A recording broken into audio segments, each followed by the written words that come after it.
They say life never prepares you for certain moments. And they're right. Because nothing, not age, not experience, not love, can ever prepare you for that moment. That one moment when everything shifts, quietly, almost without warning. I still remember it. His voice, soft, uncertain, just above a whisper. He looked at me, not with arrogance or boldness, but with vulnerability. And he said something no mother, no woman, ever expects to hear. "Can you help me with my first time?" At first, I thought I misheard. But the silence that followed told me I hadn't. In that second, something inside me cracked open. And I wish I could say I pushed it all away. I wish I could say I smiled, gave him a hug, told him to talk to someone else. But I didn't. Because I froze. Because somewhere, deep inside me, a part of me heard him. A part of me understood. And that terrified me more than anything else ever has. It's not a moment I'm proud of. It's not a story I ever thought I'd tell. But it happened. And when it did, everything I thought I knew about myself, about right and wrong, was suddenly blurred. You see, this wasn't just about him. This was about me. About years of feeling invisible, unwanted, unseen. About the kind of loneliness that creeps in slowly and settles into your bones. He didn't just ask for help. He offered something I hadn't felt in years: connection. And that's what makes this story so hard to tell. Because the truth isn't black and white. It never is. If you've ever felt lost inside your own life, if you've ever longed for someone to really see you, to notice you in a way that makes you feel real again, then maybe you'll understand why I didn't walk away when I should have. Maybe you'll understand how I ended up here, telling the story I wish I didn't have to tell. Subscribe to Heartfelt Tales Unfold, because some truths are too haunting to ignore. And what happens next, you won't believe. I guess, to understand how things got this far, you have to understand me. Understand us. I'm 38. Married. On paper, everything looks fine. Maybe even ideal. Nice house. 2 cars. Quiet neighborhood where you hear sprinklers more than you hear arguments. But real life doesn't live on paper, does it? My husband, David, isn't a bad man. He works hard. Provides. Pays the bills. Fixes the leaking faucet when I ask enough times. But somewhere along the way, he stopped seeing me. Stopped noticing the little things. How I curled my hair for dinner. How I wore perfume to bed. How my voice got quieter every time I realized he wasn't listening. We used to talk. Laugh. Now we just exist. Like roommates who occasionally bump into each other in the hallway. He comes home late. Eats alone in front of the TV. Falls asleep on the couch more nights than not. And me? I've become the background noise in my own marriage. Some nights I sit at the kitchen table long after the dishes are done, staring out the window like I'm waiting for something. I don't even know what. Maybe a sign. Maybe permission to admit how empty I've been feeling. And then there's Josh. 19. My stepson. David's only child from his first marriage. His mom left when he was little. No calls. No birthdays. Just disappeared one day and never came back. When I came into their lives, Josh was 12. Shy. Quiet. He used to hide behind his dad when I spoke to him. But over the years, we got close. He started opening up to me. He'd sit on the kitchen counter while I cooked and tell me about his day, his friends, his dreams. He never called me mom. I never asked him to. But the bond we had, it was real. Sometimes stronger than anything I had with his father. I was the one who helped him with his first heartbreak. The one who stayed up late with him before exams, quizzing him until his eyes drooped. The one who held him when he cried, silently, because he hated showing tears. And somewhere along the way, he stopped being just my stepson. Not in a romantic way, not then. But emotionally, he became the one person in the house who saw me. He noticed when I wore a new dress. He asked if I was okay when I sighed too loud. He listened, really listened, when I talked. That kind of attention, when you've been starved for it. It starts to feel like oxygen. Our house, despite all the warmth it should have had, always felt cold. Not physically, God knows we had central heating, but emotionally. Everything was in place, but nothing felt in place. We were like actors in a play we'd all forgotten the lines to. Josh and I became the only real connection in that house. We'd laugh together, share little inside jokes, even watch old romantic movies late at night when David was working late again, or just not interested.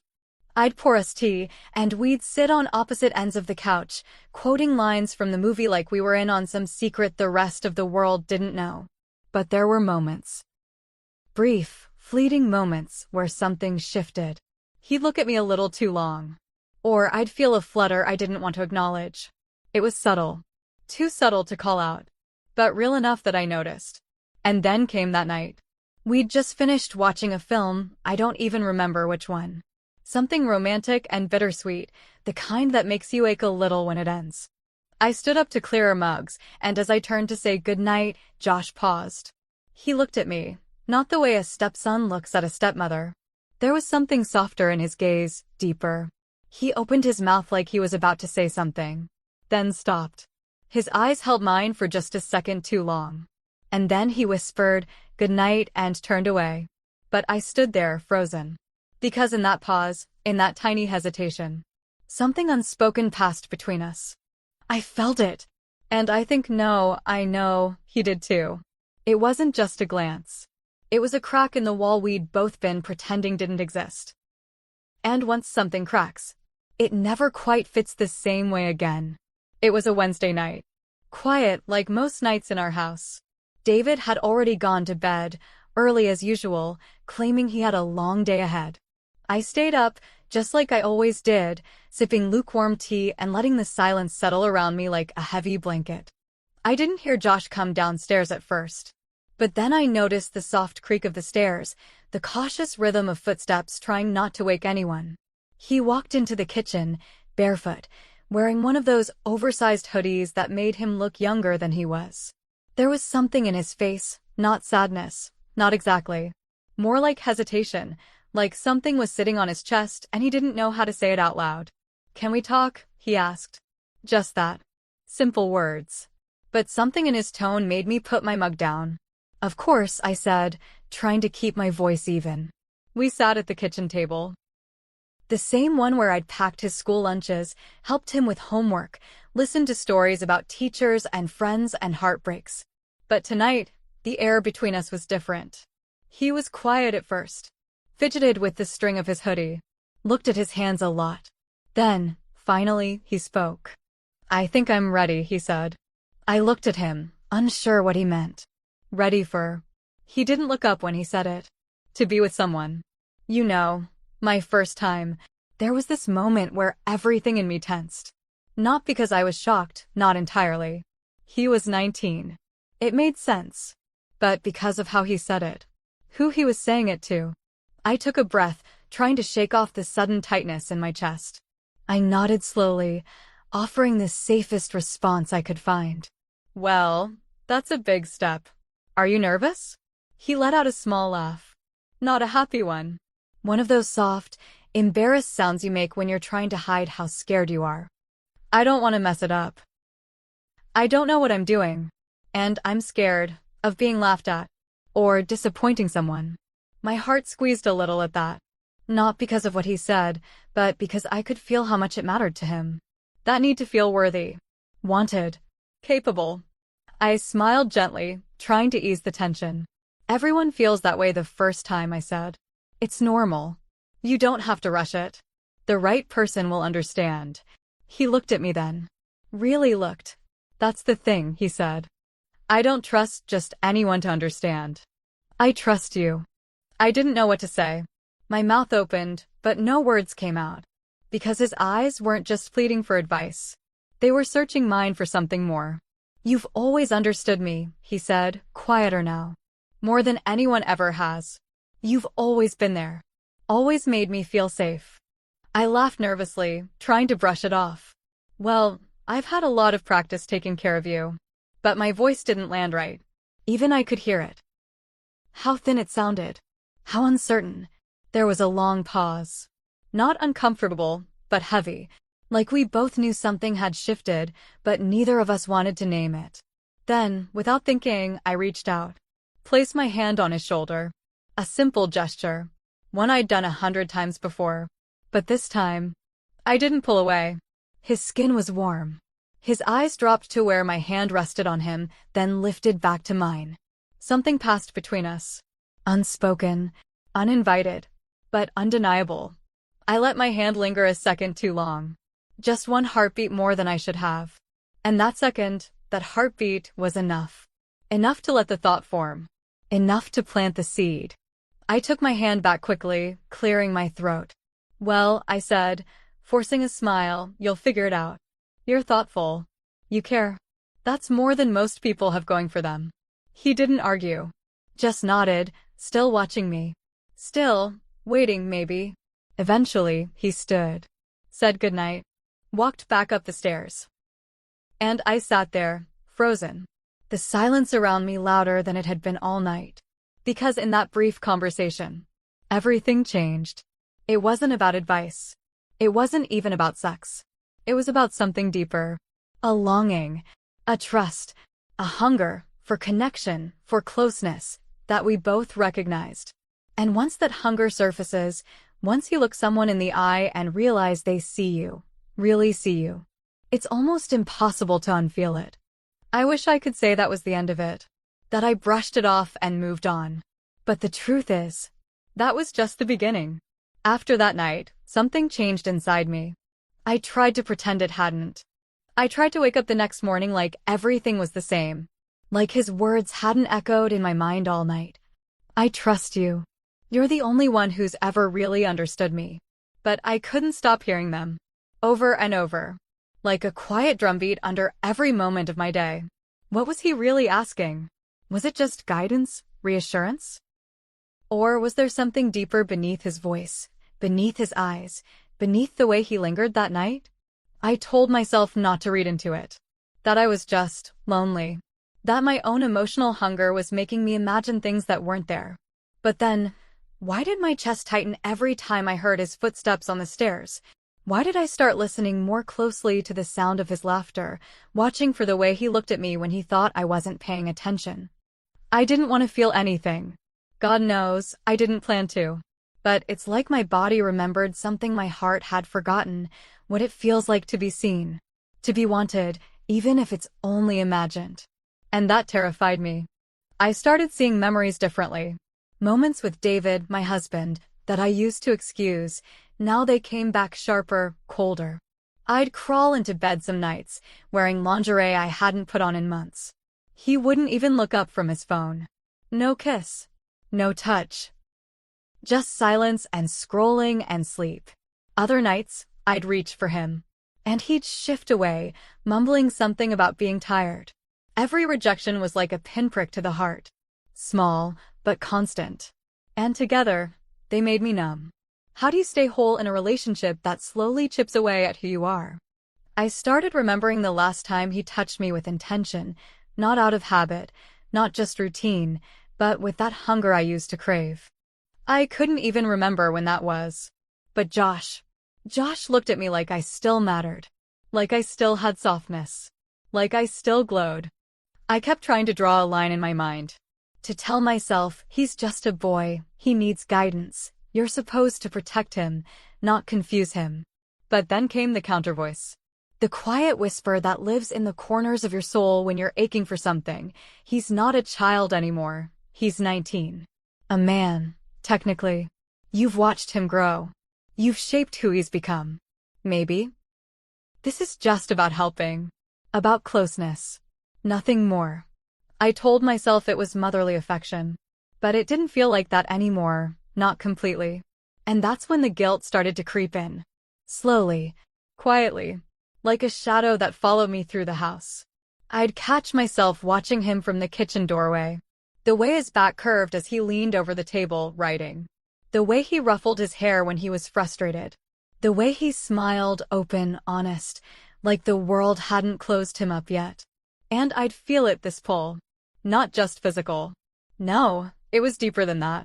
It was the need to be needed. The ache of feeling invisible for too long and suddenly being seen. He made me feel like a woman again, not just a wife, or a stepmother, or the person who kept the house running while her husband drifted further and further away. But every time I felt that flutter in my chest, it was followed by a sharp sting of shame.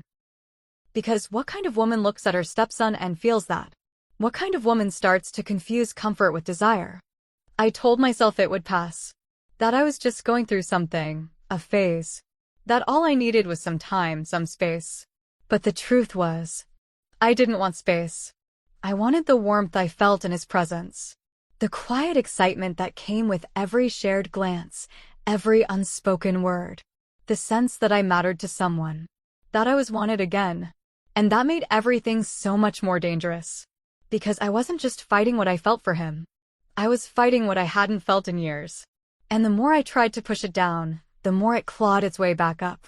After that night in the kitchen, it became harder to pretend nothing had changed. At first, it was subtle. Little things. We started spending more time together again. Movies in the living room became our thing, just like before. But now, it felt different.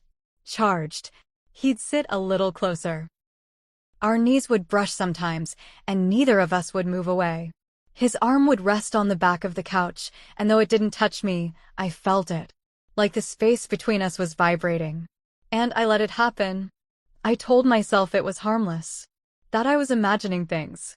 But the truth was, I didn't want it to stop. Those nights felt like something out of a dream I didn't want to wake up from. Soft laughter. Dim lights. The kind of quiet intimacy you only get when two people see each other, and no one else is watching. One night, he leaned over to grab the remote, and his hand brushed my thigh. He froze. I did too. And in that stillness, in that brief silence, something passed between us that was louder than any words. He pulled his hand back quickly. Apologized. But I just smiled, said it was okay. I shouldn't have. But I did. It was like we were dancing around a fire we had no business getting close to. But neither of us stepped back. Our conversations changed too. He started asking deeper questions. About love. About relationships. About what it meant to be with someone, not just physically, but really be with someone. And God help me, I answered. Because it felt good to be wanted for my mind again. For my experience. For me. Then came the moment I'll never forget. We were sitting in the living room, the glow of the screen lighting our faces. The movie had ended, but neither of us moved. We just sat there, in the stillness. And then, so quietly I almost missed it, he said, "Would you show me what women really like?" My heart stopped. I turned my head slowly, thinking maybe I misunderstood. But his face. It was soft. Honest. Vulnerable. He wasn't being bold. He wasn't being crude. He was asking something from me, not just about bodies or sex, but about connection. Understanding. Trust. I didn't answer. I couldn't. I just sat there, staring at him, everything in me screaming no and yes at the same time. My throat tightened. My pulse roared in my ears.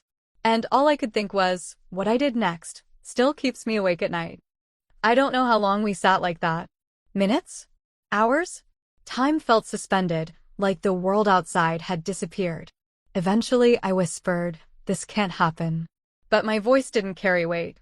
Even I didn't believe it. Because a few nights later, I said yes. Not with words, not with a grand declaration, but with my actions. My silence. My presence. I told myself it would just be once. That I would educate him, like he asked. That I would take the mystery away so he wouldn't feel scared. That it was about helping him feel confident. That I was doing this for him. But that was a lie. And I knew it. Because deep down, I was doing it for me too. I wanted to feel wanted again. I wanted to feel powerful, needed, seen. And so I let it happen. A touch here. A look there. His fingers brushing mine. My hand resting on his knee a second too long. The way he looked at my lips when I spoke. The way I didn't look away. Each night, the space between us got smaller. Each moment, the line between right and wrong blurred until I couldn't tell the difference anymore. And then, it happened. One night, everything we'd been holding back crashed forward. It wasn't rough. It wasn't rushed. It was slow, emotional, confusing.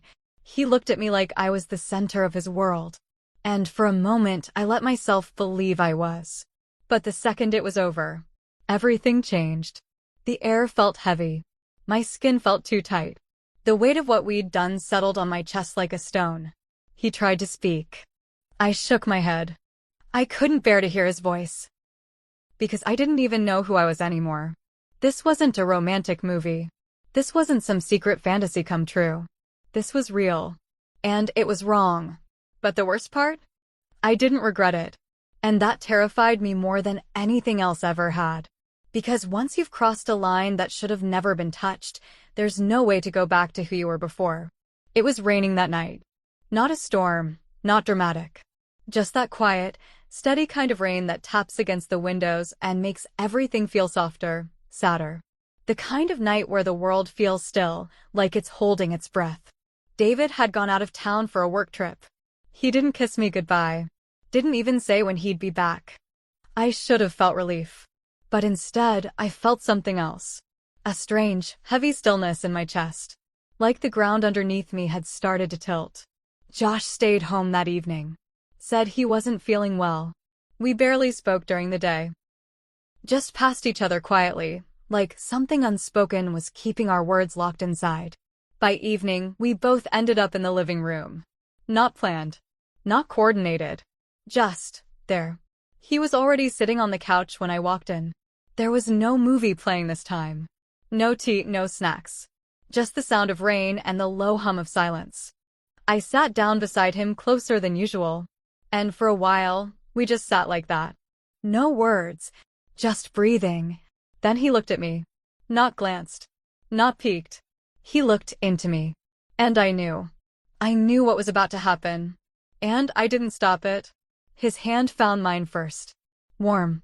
Gentle. Our fingers laced together like it had been waiting to happen all along. And then, slowly, like gravity was pulling us towards something we couldn't resist, he leaned in. I could have turned away. I could have stopped it. But I didn't. Because in that moment, I wasn't his mother. I wasn't even myself. I was just human. Starved. Reckless. And desperate to feel something that reminded me I was still alive. Our lips met. Softly at first. Cautiously. But once that boundary was broken, there was no going back. Every layer of guilt, fear, shame, it disappeared in the heat of that moment. We moved like people trying to memorize each other. Hands tracing familiar skin in unfamiliar ways. Breathless. Silent. Almost reverent. It wasn't wild or fast. It was slow. Tender. Painfully intimate. And when it was over, we didn't speak. We just sat there. Still connected. Still breathing the same air. My eyes stared at the floor. I couldn't look at him. I couldn't even look at myself. And then he whispered it. The words that made everything shatter in slow motion. I love you. So simple. So innocent. But laced with a truth I wasn't ready to face. I didn't respond. I couldn't. Because in that moment, I felt everything crumble inside me. My identity. My marriage. My sense of right and wrong. It all cracked. Quietly, like thin glass under pressure. He said it again, softer this time. I love you. And I just sat there, frozen. My heart screaming. My mind racing. My soul caving in. Because how do you respond when you've crossed a line so deep, so irreversible, that even breathing feels like a betrayal? I wanted to tell him it was wrong. That it couldn't happen again. That we made a mistake. But none of those words came. Only silence. And somehow, that silence said more than any confession ever could. The next morning, the house felt off. Not broken, not loud, just wrong. Too quiet. Too still. Like even the walls knew something had happened that couldn't be undone. I woke before the sun. Couldn't sleep. Didn't want to. I just lay there, staring at the ceiling, trying to gather pieces of myself I wasn't sure I even recognized anymore. Everything from the night before played in my mind in slow motion. His touch. His voice. The way he whispered, I love you, like it was something we were supposed to carry into the morning. But daylight doesn't lie. And when I looked at my reflection in the mirror, I didn't see a woman in love. I saw someone else. Someone I barely recognized. Ashamed. Sick. Afraid. I heard him downstairs, Josh. He was making coffee, humming to himself like everything was normal. Normal. I almost laughed. How could he act so calm, so steady, when I felt like I was crumbling from the inside out? I stayed in my room longer than usual. Waited until I heard him go outside before I crept down the stairs, every step feeling heavier than the last. He'd left a cup of coffee for me on the counter, just like he always used to. It should have been sweet, thoughtful, but instead it made my stomach twist. Because it wasn't just coffee anymore. It was a quiet reminder of everything we didn't say. I barely touched it. All day I avoided him. I moved from room to room like a ghost, pretending to be busy, pretending to exist. And every time I caught a glimpse of him, walking past the hallway, sitting on the porch, texting on the couch, he looked fine, happy even, like a weight had been lifted from him. He'd glance at me occasionally and I'd look away, afraid of what I might see in his eyes, afraid of what he might still see in mine. But he didn't seem shaken. Not like me. He smiled when we crossed paths, asked how I slept, laughed at something on his phone, and even tried to share it with me like nothing had happened. It was almost too normal. Too okay. And that scared me more than anything, because it meant he didn't understand the gravity of what we'd done. Or maybe he did, and just didn't care. By evening, I was exhausted from pretending. I locked myself in the bathroom and stared at the faucet for a long time before turning it on. Let the water run. Let it drown out the sound of my thoughts. Later that night, David called. He sounded tired, distracted, said he'd be home in a couple of days. Then, casually, almost joking, he said, "Josh seems happier lately. It's nice to hear him laughing again. You two always had a special bond." I froze. It felt like a slap, a cruel twist of irony, because the very thing that made him proud was tearing me apart. I hung up quickly, said I was tired, lied again. Then I sat on the edge of my bed, staring at the floor, numb. I couldn't cry. I couldn't even think straight, because every moment with Josh felt like a replay now, one I couldn't stop, one I didn't know how to end. I started keeping my distance, avoiding the living room, skipping meals, locking my door. But he noticed. Of course he did. He started texting me. "Are you okay? Did I do something wrong? Talk to me." I didn't reply. Late at night, I'd hear soft knocks at my door. Just 2 or 3. Never loud. Never insistent. But they'd sit there in the air like an echo I couldn't silence. I stayed quiet. Held my breath. Hoped he'd walk away. Sometimes he did. Sometimes. I wasn't so sure. Then, one night, I came upstairs and found a note on my pillow. It wasn't long. No speech. No apology. No explanation. Just one line. "I'm ready for us."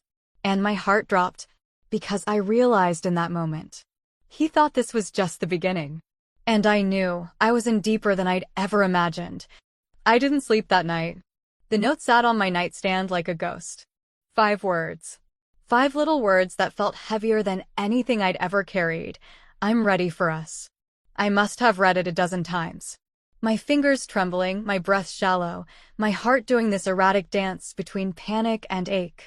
I stared at the ceiling, then at the walls, then at my hands, like somehow they could explain what I'd done. What we'd done. But there were no answers. Only silence. And in that silence, I began to unravel.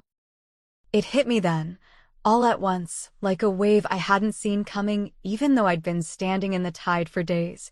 I lost myself. I let myself go. And for what? For 5 minutes of feeling wanted? For the illusion of closeness? For a fleeting sense of control in a life where I'd felt invisible for so long? I didn't even know who I was anymore. I wasn't a wife. Not in any real sense of the word. David hadn't looked at me like a partner in years. Hadn't touched me like a woman. Hadn't loved me in a way that made me feel like I was worth holding on to. I wasn't a mother, not to Josh. Not really.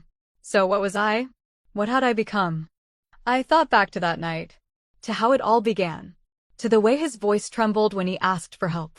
to the softness in his eyes, the way he trusted me. And I couldn't help but ask myself, was it real? Or did I take something fragile and twist it into something selfish? Was I the one who crossed the line? Or did we meet each other in that gray, dangerous space that lives between loneliness and desire? Was it manipulation? Or was it mutual? Was it love?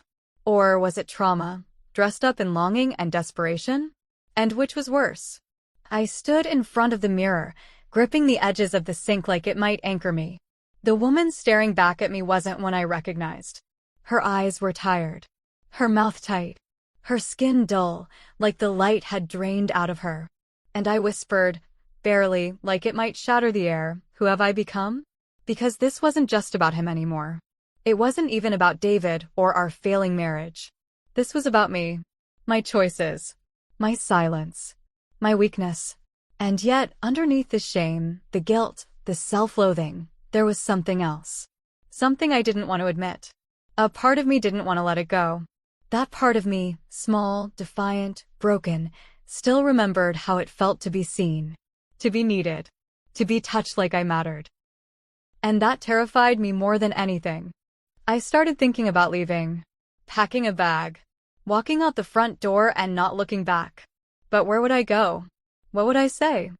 I slept with my stepson, and now I don't know who I am anymore? Would anyone even believe me? Would anyone care? Would David fight for me? Would Josh? Or would they both just let me disappear? I didn't know what was worse, staying in this mess, or trying to survive outside of it. So I just stood there, motionless, paralyzed by the weight of my own decisions. Desperation tangled with denial. Fear whispered lies that maybe, just maybe, this could all still be salvaged. That I could pretend it didn't happen. That I could make it disappear if I just acted normal again. But deep down, I knew. Nothing was ever going to be normal again. Have you ever done something you can never take back? Something that lives inside you, not as a memory, but as a wound? I have.